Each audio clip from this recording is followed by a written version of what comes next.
E olha quem está aqui com a gente, Vlamir Brandalize, que também participou de uma palestra aqui durante o Show Agro em Paragominas, justamente para trazer para os produtores aqui da região perspectivas sobre as principais culturas, principalmente as culturas mais cultivadas aqui na região. A gente está falando, Vlamir, de soja, milho e arroz. Vamos começar falando um pouquinho de soja, principalmente as perspectivas. Por que plantar, como plantar e que cuidados o produtor tem que ter, Vlamir? Ô Alex, para mim está um privilégio te ver aqui, né? Que a gente roda o Brasil inteiro e de vez em quando a gente se enrosca pelo cenário do agro, né? Olha, Alex, nós trouxemos aqui para o pessoal aí os cenários dos três principais produtos deles, né? Primeiro a soja, que é o produto mais importante nessa região aqui do Pará, onde que desenvolveu bastante, né? Que puxou a agricultura, o agro está evoluindo rápido, é a soja, que é o produto mais importante. Mostramos aí o cenário da soja para eles, porque nós já estamos num momento talvez muito importante para o ano que vem. Se viermos aí com safras cheias para frente, a gente tem dado a indicação que talvez seja o melhor momento do ano que vem, já está acontecendo esse ano, então para eles se preparando para não ter o risco de chegar no momento de colheita de soja no ano que vem e ter todo mundo colhendo, safra concentrada, muita oferta. Uma safra cheia, tanto nos Estados Unidos quanto no Brasil, pode mudar o patamar de preço? Podemos ver aí o preço descer, talvez $1 o bushel, isso para o produtor é mais de $2 por saca, isso dá aí mais de R$10, R$12, talvez R$15 a menos do que ele poderia conseguir com uma negociação antecipada. Então, a gente mostrou esse cenário para o produtor se preparar. Também a gente mostrou para o cenário da soja a questão dos insumos, né, que a gente está num dos melhores momentos desde 2017, para o produtor se preparar, que para frente a tendência dos insumos é de crescimento de preços e valores, né, isso é normal acontecer. E daí quando a gente entra nos cenários de milho e arroz, que já é a nova fase da própria cooperativa aqui, da industrialização, da verticalização, a gente mostrou o milho, ao contrário da soja, ele mostra o mercado para o futuro muito melhor de que está hoje. Que a soja de hoje e do ano que vem, Chicago, ela está muito parecida. Ela não mostra que vai estar crescendo. O milho não. O milho hoje, o curto é 4,5, 4,60 e o do ano que vem, do meio do ano que vem, é 5,10, 5,15. O que traz essa diferença, Vlamir? Essa diferença traz, porque a soja tem uma safra que vai atender a demanda e vai aumentar estoque, e o milho tem uma produção que vai ser menor que a demanda. Então nós vamos ter consumo de estoque de milho. E além de que nós vamos ter uma demanda, uma produção menor de trigo no mundo, que obriga a aumentar a demanda de milho para a ração, porque parte valorizado, porque ele tinha caído muito de preço e agora ele recupera um pouco o fôlego e a gente vai ver um milho no ano. Você está olhando onde? Você está vendo o que te faz acreditar nessa redução de oferta? O primeiro passo é o plantio americano, né, que é o produtor maior, aí, o maior produtor mundial. Então, os americanos, eles vão plantar aí o projeto e expectativa 36 milhões e 400 mil hectares. No ano passado plantaram 38.300. Então, lá nos Estados Unidos é 1 milhão e 900, quase 2 milhões de hectares a menos. Então, pela lógica de um ano normal, é 20 milhões de toneladas a menos, porque eles colhem mais, eles colhem 12 milhões de toneladas em média, né? Então, eles vão colher uns 20 milhões de toneladas a menos, que esse milho vai fazer falta, porque os Estados Unidos normalmente é o maior exportador mundial. E ele vai ter menos para exportar. Então, ele abre uma janela para outros fornecedores. E outros fornecedores não são muitos, né? Porque a demanda segue crescente, né? O mundo já está consumindo mais de 1 bilhão e 200 milhões de toneladas de milho e vai continuar crescendo. E se você tiver os players aí produzindo a mesma coisa ou menos, aí nós vamos ter um descasado do processo. E aí a alta do milho está aí, né? E o próprio problema no Mar Negro que continua, né, Vlamir? Exatamente. Aí você pegou num ponto importante, né? Porque a gente tem que levar em consideração que, historicamente, a Ucrânia é um dos maiores exportadores mundiais. Ela normalmente fica ali entre segundo e terceiro lugar. E esse ano eles vão ter uma queda grande de área em função da guerra, que vai comendo parte da Ucrânia, que vai inviabilizando o plantio.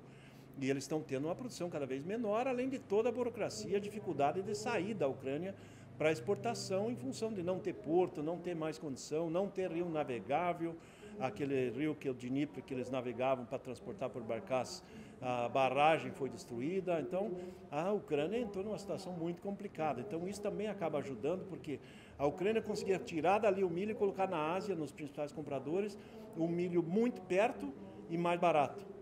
a hora onde que tem milho. Hoje, basicamente, milho é americano, milho brasileiro e Argentina, que agora volta para ter. Só que a Argentina, nesse ano, nessa safra, eles não estavam preparados, tiveram a cigarrinha e a safra é pelo menos 10 milhões de toneladas a menos, e isso vai fazer falta. Então, se pega a Argentina, que vai colher agora 10 milhões a menos, Estados Unidos, que vai colher setembro, outubro, 20 a menos, nós estamos tirando 30 milhões de toneladas do mercado, né, de 2 exportadores. Agora, quando você fala do preço do milho, ele já vai reverberar nesse... O dia que sobe, ele vai subir pela escada, mas nós vamos ver uma escada que vai subindo 5%, 6% aí nos próximos meses. E aí nós vamos sair, que nem eu citei, a própria B3, vamos pegar aqui o Brasil, B3, hoje está perto de R$60 o milho julho, se a gente pegar o milho janeiro, 70. Então ele tem uma variação de R$10, que isso se dá no longo de 6 meses, 7 meses. Então, o que a gente pode esperar? Milho crescendo R$1, R$2 por mês, numa escalada. Vai ter mês que vai crescer um pouco mais, daí dá uma parada. A tendência é ele evoluindo para chegar no ano que vem com cotações de 10% a 15% melhor que está agora, né, Alex? E arroz, Wlamir? Você mesmo pontuou a escassez de arroz, principalmente por conta dos grandes produtores do mundo aí. E agora a gente tem esse problema no Rio Grande do Sul. O que a gente pode esperar em termos de... Já não atende a demanda. Então ele já veio de crescimento nesse período. E o ano passado o arroz já atingiu as maiores cotações históricas na Ásia. Porque desde o ano passado, a Índia, que é o maior exportador mundial do arroz, está fora do mercado. E essa safra eles já anunciaram que tiveram perdas aí mínimas de 8% a 10%. Então também já tem uma safra menor. Por que o arroz vai seguir firme? Porque o mundo está consumindo mais, a população do mundo cresce. O trigo, que seria o substituto, né, dos carboidratos, né, ou se come arroz, se come trigo, né, ou algum carboidrato aí que é os dois mais consumidos. O trigo também está com problema de safra mundial, a Rússia vai exportar menos, vai produzir menos, então não tem a opção trigo para substituir o arroz vai continuar tendo demanda e cotações em níveis altos, estabilizada na alta ou em crescimento. Então não tem como importar arroz barato do mundo. Nossa safra é uma safra que atende a demanda.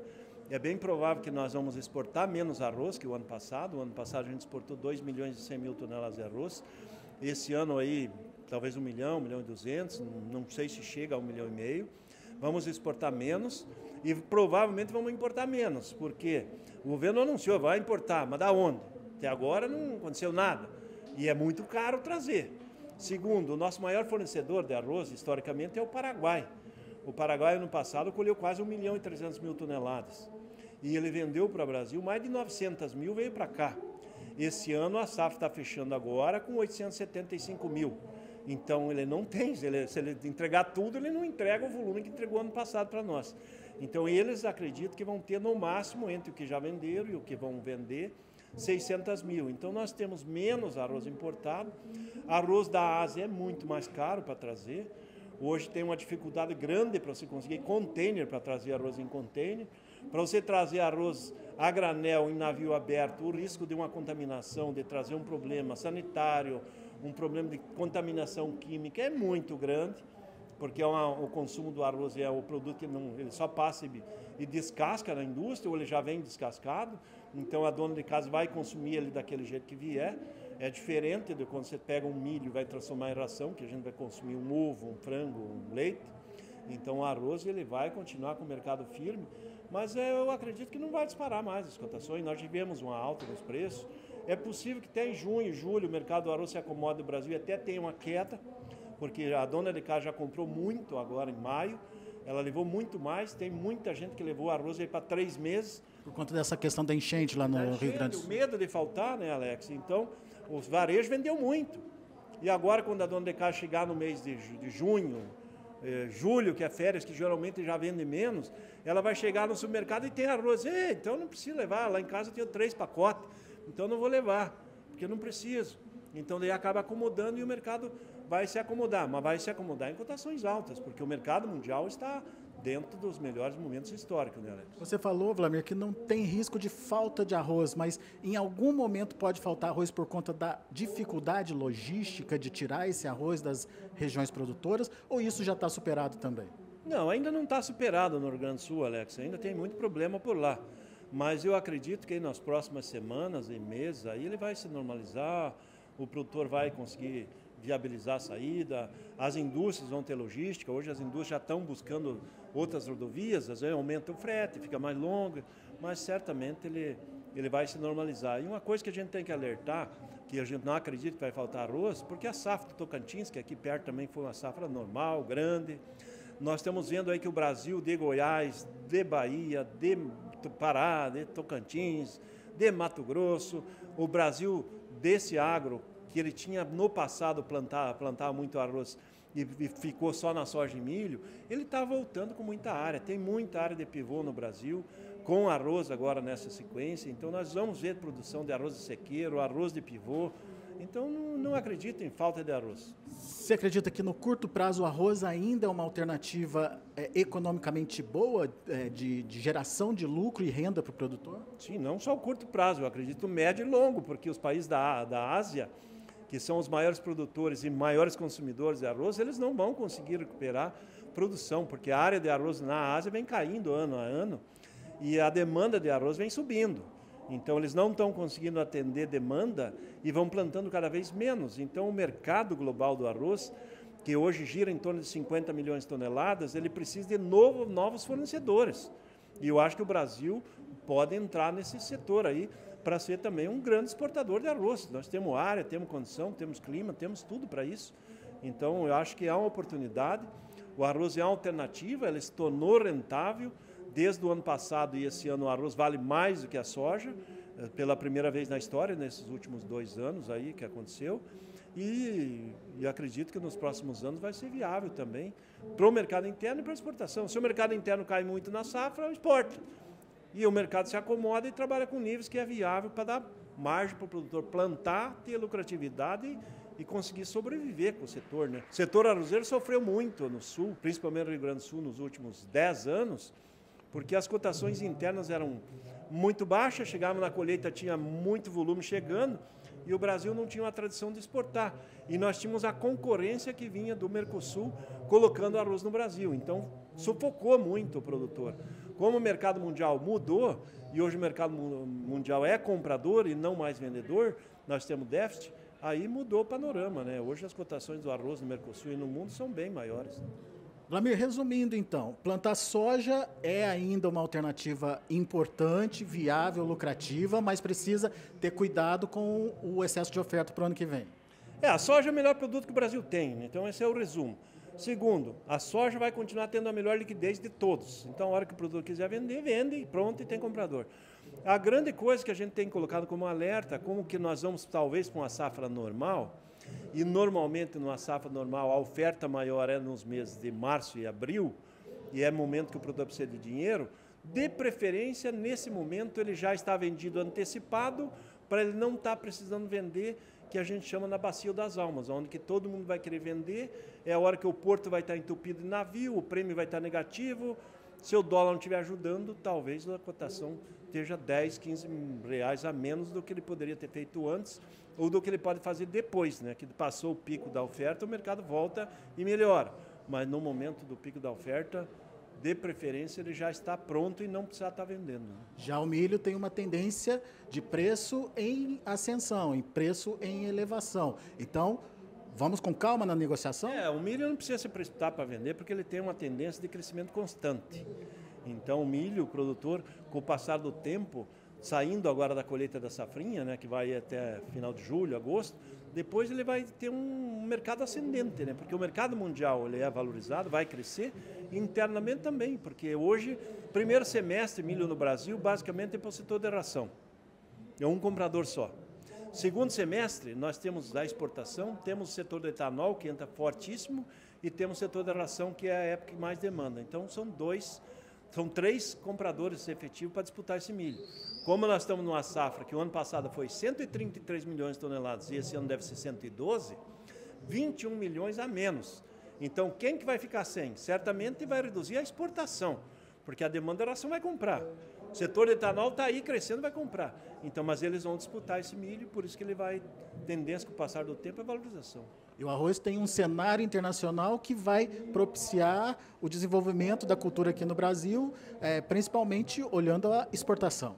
O arroz ele vai abrir o Brasil para o mercado mundial. Então, o Brasil agora foi conhecido aí por inflacionar os alimentos do mundo, né, com a notícia de que o Brasil ia importar 1 milhão de toneladas. Causou a inflação do arroz, inflação dos alimentos do mundo. Agora o mundo está olhando para o Brasil e amanhã depois vai ver, não, mas o Brasil vendeu 2 milhões e 100 mil toneladas no ano passado, esse ano já vendeu quase 1 milhão. Então o Brasil é exportador. Agora vamos ver o que tem o Brasil de bom. Então, e nós temos arroz de alta qualidade, atendemos mercados nobres aí, podemos atender mercado europeu, mercado do Oriente Médio, nós também podemos atender mercados como na América Central, México, existe mercado para o arroz brasileiro, além de que a gente já é tradicional vendedor de arroz quebrado, para os países africanos, né, que compram, que é um arroz que também tem um valor um pouco menor, mas é um mercado tradicional que o Brasil já atende e vai crescer esses mercados. Lembrando que amanhã, se não me engano, já a partir desse ano ou 2025, a própria África, a somatória da população da África vai estar em 2 bilhões de habitantes. Então é muita gente para comer e na África todo mundo come arroz, né? Muito bem, tá aí então um resumo de tudo o que pode acontecer com as principais culturas aí do Brasil, soja, milho e também o arroz, trazido aqui pelo Wlamir Brandalize. Daqui a pouco a gente volta com mais informações.